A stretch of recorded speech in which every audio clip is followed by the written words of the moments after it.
রোজ সকালে ঘুম থেকে উঠে যদি এই ক্রিয়াটি আপনি করতে পারেন তাহলে চ্যালেঞ্জ সহকারে বলতে পারবো সারাটা দিন আপনি নিজের আয়ত্তে করে নিতে পারবেন। সারাটা দিনকে আপনি আপনার আন্ডারে করতে পারবেন। সারাটা দিন আপনি যা বলবেন সেটাই হবে, আপনি যা বলবেন সেভাবেই চলবে। তো বন্ধুরা নমস্কার, রাজুদার পবিত্র বাণ অনুষ্ঠানে মহারাজ শিবদুলালের চ্যানেলে সকলকে জানাই সুস্বাগতম। বন্ধুরা নিশ্চয়ই ভালো আছেন আর আপনারা ভালো থাকবেন, আমিও ভালো আছি। আপনাদের ভালো থাকাটাই আমার একমাত্র শুভকামনা। চলুন একসঙ্গে বলে উঠি, জয় গুরু বামদেব, জয় মা তারা। বন্ধুরা যারা নতুন তাদেরকে বলবো চ্যানেলটি সাবস্ক্রাইব করে নেবেন, পাশে থাকা বেল আইকনটিকে প্রেস করে দেবেন, প্রতিটি নোটিফিকেশান যেন আপনার কাছে পৌঁছে যায় যথাসময়ে, এবং ভিডিওটি আপনি খুব ভালো করে মনোযোগ সহকারে দেখতে পারেন এবং সেটি নিজের জীবনে কাজে লাগিয়ে আপনি ভালো থাকতে পারেন। বন্ধুরা যে টিপসটি বলছি সেটি অতি সাধারণ হলেও মারাত্মক ফলপ্রসূ, মারাত্মক ফলপ্রদ একটা টিপস, যেটি আপনার করতেই হবে। আপনি ধনী হন, আপনি গরিবই হন, আপনি মধ্যবিত্ত হোক না কেন, অর্থ সম্পদ কার না চায়, কে না চায় সকাল থেকে সন্ধে পর্যন্ত দিনটা তারই হোক। তাই আপনিও করবেন, আমিও করি, সবাই করবেন এই ক্রিয়াটি। সকালে ঘুম থেকে উঠবেন, ঘুম থেকে উঠে প্রথমে নাকটিকে দেখে নেবেন কোন নাকে আপনার শ্বাস প্রশ্বাস খুব ভালো করে চলছে।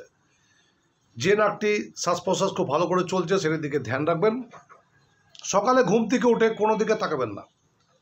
সকালে ঘুম থেকে উঠেই সোজা হয়ে উঠে আপনি নিজের হাত দুটোকে ভালো করে লক্ষ্য করুন। এই হাতের দিকে তাকিয়ে থাকুন, কারণ মনে রাখবেন এই হাত দিয়ে সারাদিনে আপনি লেখালেখি শুরু করে যা কাজই বলুন না কেন আপনাকে হাত দিয়েই করতে হবে। আর এই হাত দিয়ে খাবার খাবেন, হাত দিয়েই টাকা গুনবেন, হাত দিয়েই আপনাকে সব কিছু কাজ করতে হবে। হাত দিয়েই বেলচা ধরবেন, হাত দিয়েই তামড়া ধরবেন, হাত দিয়েই পরিশ্রম করে দুটো রুটির জন্য দৌড়ে বেড়াতে হবে, নয় কি? তো বন্ধুরা সকালে ঘুম থেকে উঠে নিজের হাতটিকে ভালো করে দেখুন এবং এই মন্ত্রটি 3 বার বলুন আর 3 বার হাতে চুম্বন করুন। মন্ত্রটি লিখে নেন, করাগ্রে বসতি লক্ষ্মী। করাগ্রে বসতি লক্ষ্মী, অর্থাৎ করাগ্রে মানে করের অগ্রে, এই জায়গায় বসতি লক্ষ্মী। কর মধ্যে সরস্বতী। করাগ্রে বসতি লক্ষ্মী, কর মধ্যে সরস্বতী, কর মূলে তু ব্রহ্মা, কর মূলে তু ব্রহ্মা।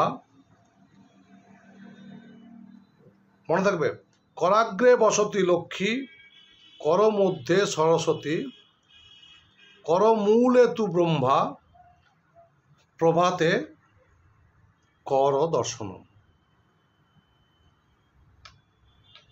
চুম্বন করবেন 3 বার আর 3 বার হাতের উপরটা, হাতের মিডিলটা এবং হাতের এই যে জায়গাটা করব।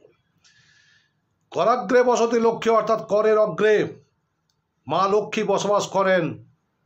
কর মধ্যে সরস্বতী, মা সরস্বতী এখানে বিরাজ করেন। করমূলে তু ব্রহ্মা, করমূলে ব্রহ্মা রয়েছেন, যার 4টে মাথা। সকালে ঘুম থেকে উঠে এটি প্রথমে করুন, করাগ্রে বসতি লক্ষ্মী, কর মধ্যে সরস্বতী, করমূলে তু ব্রহ্মা, প্রাতে কর দর্শন।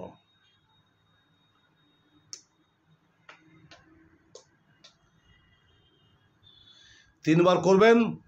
এইবার নিঃশ্বাস, শ্বাস প্রশ্বাসটি খুব ভালো করে লক্ষ্য করুন কোন নাক দিয়ে আপনার খুব ভালোভাবে পরিষ্কারভাবে চলছে।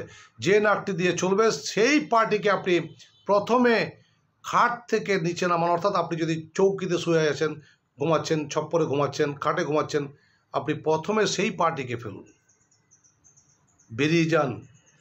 সারাটা দিন একবার করে দেখুন, 30টা দিন করে দেখুন, ফল গ্যারান্টি পাবেন। সবাই পাচ্ছে, আপনিও পাবেন। এখানে কোনো রকম দোষের ব্যাপার থাকবে না যে দোষ আছে, না, সবাইকে করতে হবে কাজটি। কারণ হাতটা দিয়ে আমরা কিন্তু কাজ করব। আর আপনারা যখন আসছেন আমাদের কাছে তখন সেই হাতটি দেখতেই বলছেন, হাতটি দেখে দেন, তো হাতের কতখানি দাম। তো বন্ধুরা অবশ্যই ক্রিয়াটি করবেন এবং আপনারা ভালো থাকবেন।